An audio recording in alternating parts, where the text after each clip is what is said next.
you test the waters, you hire a GM, total dumpster fire, and you're like, well, yeah, that was a bad idea. I'm just gonna go back to running everything. Yeah. So And I hear that all the time too, is folks be like, you know, I've had bad luck hiring, so we're okay staying small. We're actually going to scale back because I got burned by, one of my guys and this, that, or the other thing. And that's part of the industry too. And that's a reality that makes a lot of this conversation harder for folks in our industry to accept is, well, yeah, it's easy to talk about making good hires, but I mean, I always think about, I don't know if you remember, I think his name's Brian. This was years ago. We were little kids. You remember we had a batting cage in the backyard? oh yeah. And one of the foremen, he would always come in and he would, throw us batting practice. No.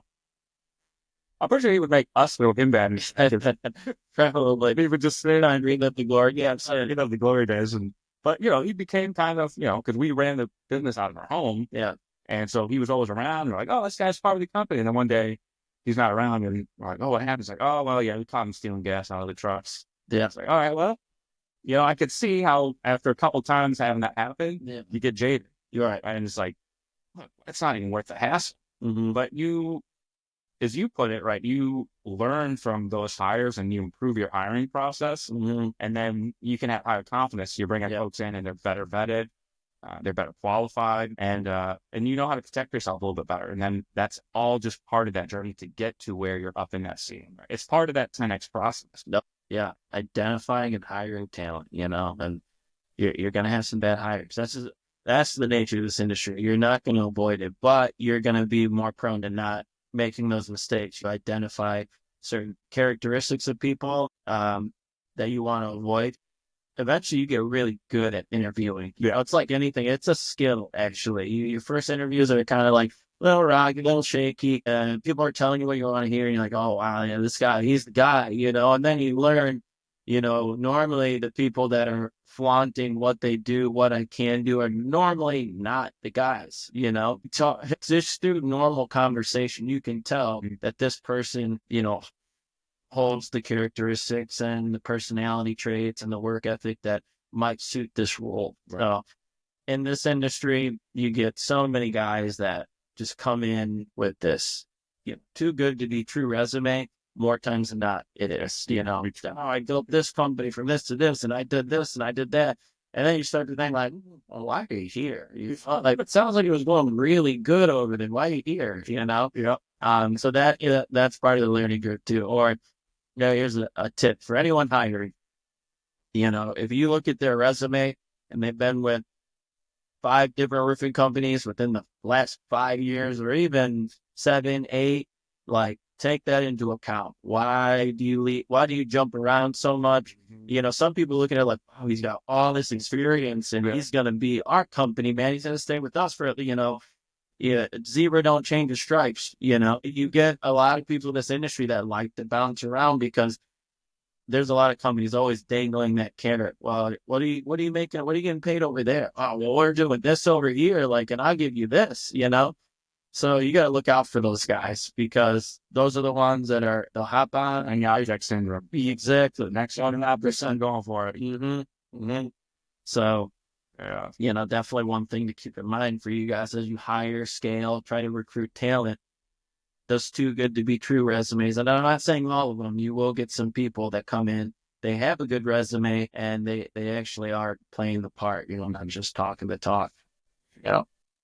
Yeah. And I think also to connect, because one of the big, most powerful themes I took away from the book is protecting your time and seeing value through the lens of time as opposed to just money. And so for me, one of the things I've gotten really disciplined on is I'm not going to get involved in something that's going to eat up a bunch of my time because that's the most precious resource I have. We ain't getting any of that back. Money comes and goes. Time ain't coming back. And so in thinking about where my time is best spent in my company, again, where I used to be, all the sales, all the support, all the software design, all the trainings, and have slowly began putting those pieces in place. For the first time, I have full coverage in my business where I can do a podcast. Or one of the things, this is, I think, a perfect example of what you can do when you do free your time up and you're thinking like, I should be busy, but I'm not, is I always have little ideas, like little things I observe, whether it's I'm watching TV with my kids or I'm out and about. I get ideas to like create little content. So my daughters have been watching the Super Mario movie a lot recently, like sometimes a couple times a day. Mm. And I just noticed the end scene where Bowser and Mario are fighting in Brooklyn. I was like, this plot line actually has a lot of similarities between my company, like kind of, and some of the things we've had to go through. I literally on a Saturday was sitting there. I was like, could totally dub over all the characters and assign them to people in Razor's history. Yeah. And present it to the team. I think they'd find it hilarious. Normally I'd be like, that's a funny idea. Yeah. I got way too many other things on my plate to do that. But I took my Sunday because I've had the mental energy, because I'd finally not been drowning in everything. I went for it. Put together a little 5-minute dub. I got to show you before you roll. And I showed it to the team, and it's silly, right? And, I got laughs, but also people said to me afterwards, like, for the first time I heard over and over, or actually said, more than any time before in my business, I had people say, I'm in this thing for the long haul. Because it actually did illustrate, some of the struggles we have dealt with, but also the big picture vision of what I'm trying to achieve. And so although it's kind of a goofy example, that becomes the role. When let's say you're the top seller and now you have somebody in who you feel comfortable, or maybe it's a couple of folks who can sell at the same level and maintain that. Now here's what it means to be part of this organization. This is who we are. And I'm looking for folks who are in alignment with that vision. And any way that you can communicate the vision and the standards, that's your responsibility, because no one else is going to do that for you. That's the job of a leader. That's the job of a business owner. It's not doing the minutia and not doing the daily grind. Yeah. The hands on the ground work. Yeah. I think you mentioned something within that was very important. It's leadership. Leading as an owner, you have to be a leader. And if you're not a leader, you need to hire a leader. People have to follow somebody, because not everywhere, we're not conditioned all to be leaders in this society. We're actually conditioned to follow. So within your company, if you don't have someone that people can follow and someone to lead, that's a major void in your company that you need to fill, because not everyone's natural born leaders. There are good owners out there that are not good leaders. So you can find that talent that aligns with your culture, your vision for the company, your values, but has those leadership qualities. Someone's got to get people excited to show up to work every day and want to do what they're doing, right? And want to help the company and want to see the company grow. This part of the strategic hiring that we're talking about also, when you're a leader, I feel like you're better at hiring for the culture, versus sometimes if you just look at things from an X's and O's standpoint, sometimes you bring people that don't fit the culture, that can be cancerous to the business, create some dead weight or what have it. So, culture is everything within an organization. And one of the big things too from the book that they talked about is setting a standard and maintaining that standard in the people that you bring on to the business. One of the things I learned, and one of the things that really became clear to me after listening to that, was like, I have had some folks in the room that I've tolerated some standard performance from, or just they're not bought in, they don't feel invested, they're just showing up for the end. And the new folks that I brought on, I've started doing personality assessments shortly after the hire, just to like kind of figure out how people tick, like what moves them, how they're motivated. And it's interesting, I started noticing a trend with the folks who I see being on the team for a long time. And at first I was worried. I was like, I hired 2 different personality types. You're either this or you're that every single time. And I was like, oh, is that a bad thing? Is that going to give us tunnel vision? But I realized at this stage in my business, I want people who are aligned in values, aligned in perspective. And so I've set the vision, and I'm hearing again, oh, I'm bought in. I'm in it for the long haul. I want to see this thing work. And it's because they think similarly in terms of values. Now, obviously, you have to balance that out, but sometimes it's not a bad thing to just have folks who want the same things that you want, and they're all pulling in that same direction. And that's something where it can be hard in hiring. You get folks who are just in this transactional mindset of like, I'm going to come in, I'm going to put my time in, I'm going to try and make a lot of money, and business, whatever. It's just a medium for me to get my check, and that's can be cash, like you said. Yeah. Yeah, when they're just showing up for a paycheck versus wanting to be there, you don't understand like, how much that hurts your business. And that is the importance of leadership. I think it's overlooked so much. And obviously tailoring, incentive packages for your employees to, continue to show up and work hard and all that, but treating them right, doing things for your employees, making sure there's a positive atmosphere, making sure there's energy within the office every day. You know, you never want to walk into an office and just sense the stagnancy, just dead energy. You want people to show up and be excited. You want people to be focused and working, but also, you know, engaging with one another, caring about each other, trying to help each other. Those things are instrumental. And it's intangible. And I think that's one thing that makes people averse to it, or nervous about leaning into, because these are things that you can't really measure in a concrete way. Culture, vision, like they're just kind of abstract terms. I could see people being like, that sounds all fluffy. Yeah. But the reality, I mean, you see it in the realities, right? When you can only operate through that transactional mindset where everything is calculated to the last penny, that's the culture you're building, right? Where it's hard to get folks bought into the bigger picture and seeing what it could be. Because in that transactional mindset, it's like, what do you have to offer right now? Because I'll give you my time and my efforts in return for what I'm promised. Right. Vision allows you to look beyond that, right? To extend to a future that has yet to materialize. Yeah. Yeah. And you want people to grow with you as your company grows, especially when you're starting smaller and scaling. People that work hard for me and help me get to where I want the company, like I want them to be as excited about the growth, and I want them to be compensated and rewarded as such. I think sometimes it's like some of the businesses are like squeezing every last penny out of people, working to death. This is what you get nothing more. But if I grow X, like, well, good for me. Like I personally don't, run my company in that way. I like to make sure that everyone is excited about growth, because people are going to be more prone to look out for your company when you have that setup, versus like when someone is just going to make whatever they make, no matter what happens, hopefully it's not the case, but you run that possibility. It's like, whatever, who cares? Yeah.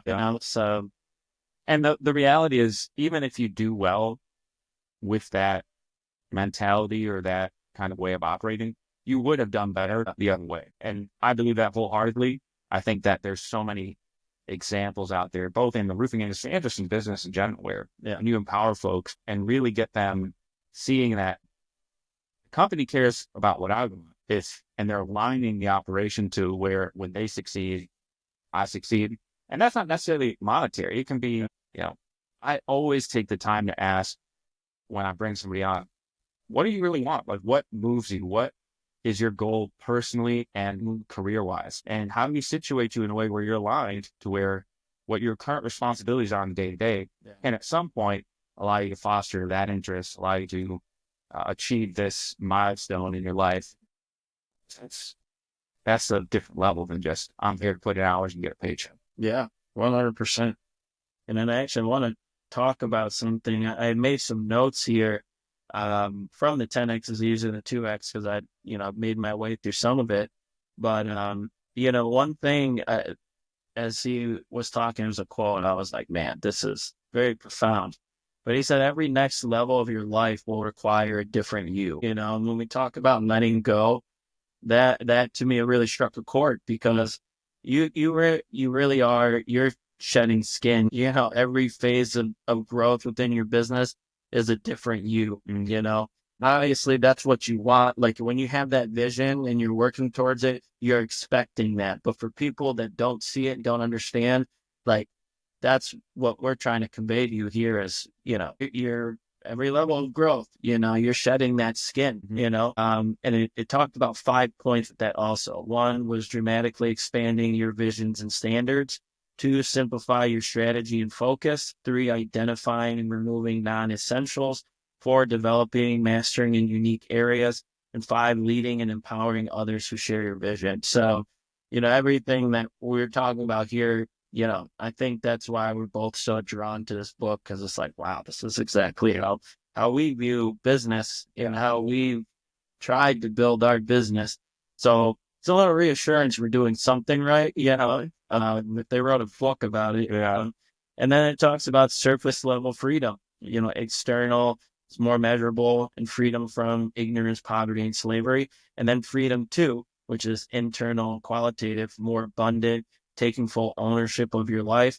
And it requires commitment and courage. So I want to pick your brain on that between the surface level freedom and the freedom too. What are your thoughts on, because you talk to a lot of different roofing companies on a day to day, being in the CRM industry. Yeah.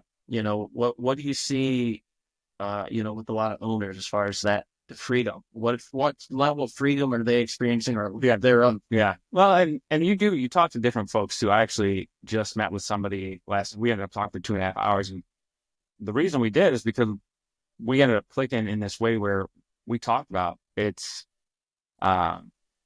about relationships, and it's about not chasing bad money and not chasing things that are going to ultimately waste your time. So I think the biggest thing for me, I've already alluded to, is it's about protecting your time and seeing time as your most valuable resource, your most valuable asset. There's 24 hours in a day, and every minute that goes by, it's impossible for you to get back. And money comes and goes. So I think that first freedom is very material, and it's transactional in the way of, like, if I make this much money, no matter which way I get it. And one of the most powerful things about the switch that they proposed here is when you think about things through the lens of your time and protecting your time, now you can filter out things that might on paper attract you and be like, oh, I could make money doing this, but it's ultimately a distraction. I think the two biggest values that I think are often missing in roofing companies, but that can be so powerful, just attention and focus. And particularly in a context where, especially if you're in that stage where you've grown organically and you've been the one doing everything, now you're getting a customer that's angry calling you, your crew is calling, they need extra materials, your sales rep's like, hey, I forgot to do this thing, can you cover me real quick? Yeah. And it's like, your 24 hours are up like that. Yeah. Because you got hit with little tiny tasks that weren't on your plate going into the day. You probably set out to do one or two things that were important for the business, and you didn't get any of them done because you were doing all these little things. And one of the things that I loved about the book, or one of the concepts I found really interesting, is like, busyness is not a status symbol. There's a way in which we lean into that. It's like, I've been so busy, and we brag about it. Yeah, man, work's been crazy. I've been so busy. I've been slammed. And people will talk. They'll be like, yeah, that's great though. That's awesome. Yeah. And it's like, yeah, but busy can mean a lot of things. There's a difference between busy and productive. Yeah. Are you moving the ball forward in the big picture sense? Oftentimes the busyness, the little tasks, are at the expense of actually doing. And so, are you busy putting out fires? Are you busy cleaning up messes? Yeah, no, you're right. You hit it on the head. Really. And we live in a world more broadly where your attention is what's up for grabs. We talk about the attention economy. Everything is trying to steal our attention away. So it's not just the business, but it's your social media, it's your phone ringing. I meet here weekly with the leadership team to try and focus on the big picture vision and moving the ball forward. And one of the things that made it hard in the early days was like, oh, phone call, I got to go take this real quick. Oh, let me respond to this email. It's like, we're talking about the future of the business. We're talking about how we're going to achieve goals. There's nothing more important than this. Yeah. But you got the chaos of day-to-day life knocking at the door, trying to take your focus away, trying to take your attention away. And that's never going to stop. So one of the biggest values that I try to deliver, whether it's on the tech side or on the consulting side, it's just, hey, I'm going to come on site because I'm going to demand your attention, and we're going to focus on the things that are important. One of the things I learned early on in the business, when we're doing everything virtually, you get all these, oh, hey, sorry, I got to reschedule. Oh, I got to. But you've had these conversations where it's like, yeah, this is the most important thing for me. I need to figure this out. It's urgent. It's killing me. I don't know if I'm going to make it another season if I don't figure this out. Yeah. You would think you'd carve out time. You'd think you'd prioritize that. But it is just the way in which these little urgent things, right? Urgent is actually a word that, it's funny, I guess we joke here at Superior, like it gets thrown around like crazy to the point where it doesn't mean anything anymore. But it's one of my least favorite words. And actually in the book, they talk about the distinction between urgent and important.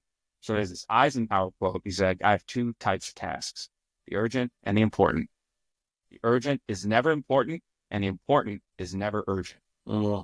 And I'm like, I thought about that. I've used that distinction for a couple of years, but I heard that quote. I was like, that's a powerful way to put it, because what's important is what matters for the business. How is the business healthy? What are the goals? What do we need to do to achieve those goals? What are the current obstacles? It's the big picture thinking.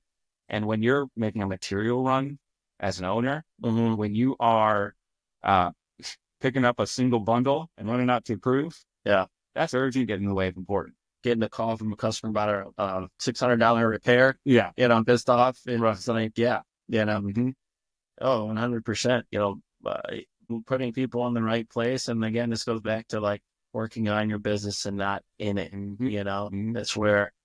And putting the people in the place, you have to think of it through the lens of, I need to protect my time. I can't get involved in it. And so you hire folks who you trust will do the job, who will adhere to the standards you've set. You let it go. And you have regularly scheduled check-ins and you're monitoring performance and metrics, but you don't get involved in the details unless there is a dip in the numbers and data, right? So if it's your, let's say, speed to lead, right? How long it takes from a lead to contact you to somebody getting out there. There's ways to track that. And you just measure, okay, this is the standard. We want to get out there within, let's say, 36 hours. So out there. All right. What is our average? All right. It's healthy. It's healthy. It's healthy. I don't need to get involved. Everything looks good. Oh, we bumped up to 48 hours or 70 hours. That's a problem. All right. Hey, so-and-so is in charge of scheduling our techs to get out and run these leads. Tell me what's going on. Why are we seeing this dip? And then it's your attention and focus and time is protected. So when things like that do emerge, when there are troublesome things, you can get ahead of it and you become proactive, as opposed to the way that these businesses evolve naturally is a very reactive thing. Because you were the person, boots on the ground, either doing the roofing, doing the selling, servicing the customers, and you have to make that transition to where I'm not just seeing what comes and reacting to it, but I'm planning, because we have a foundation that I can build off of. Now it's how do I take this foundation and begin moving into that next direction? Yeah, no, you're hitting it on the head, really, how you scale and control growth. Everyone wants to grow, but you have to have control growth or you'll burn yourself out. You burn yourself out. Yeah. Everyone wants growth, but you need growth in the right way. Not all growth is necessarily healthy for you. No, 100%. And you see it because controlled growth is sustainable growth. The opposite of sustainable is, this all looks good now, but it's going to come crashing down at some point. Yeah. 100%. Well, I really appreciate you having me on this podcast. This is hopefully the first of many appearances on here, and I hope the viewers here, especially those in ownership roles that get a hold of this podcast, could take something away from this. When we learn through trial and error, I'm one of those people that I like offering my advice. I'm not someone that likes to, hoard all the information and industry secrets. I think there's plenty to go around, and helping each other creates a better industry as a whole, which collectively helps us all. The more honest, good contractors are, the less we all have to overcome from this stigma of, for sure, all contractors are shady, they're gonna rip you off. You gotta, protect your neck from them, all those things. So, luckily, I do have a flight to catch here, get out of this cold city. But my car said -8 when I got here. Yeah, that's just the temperature. The real feel. One of my buddies sent me a screenshot. It was like -21. What am I doing here? Sorry. See that state back there? I'm going right there. Okay. These two here. Yeah. I'm going to leave them behind till spring. Well, and I want to thank you for carving out time too. I know obviously you were only here for a short time and a lot to handle. So I appreciate you. And I can imagine having another person on for a first guest. But yeah, definitely next time we do this, let's do this from, right on Gulf View in the background, beach, palm trees, some sun shining, not freezing nose hairs when I walk outside. crazy. I mean, Not freezing nose. yes, but all right. Well, thank you. Yeah. I'll do it again. All right. Solid 55 minutes. Oh, it's still going.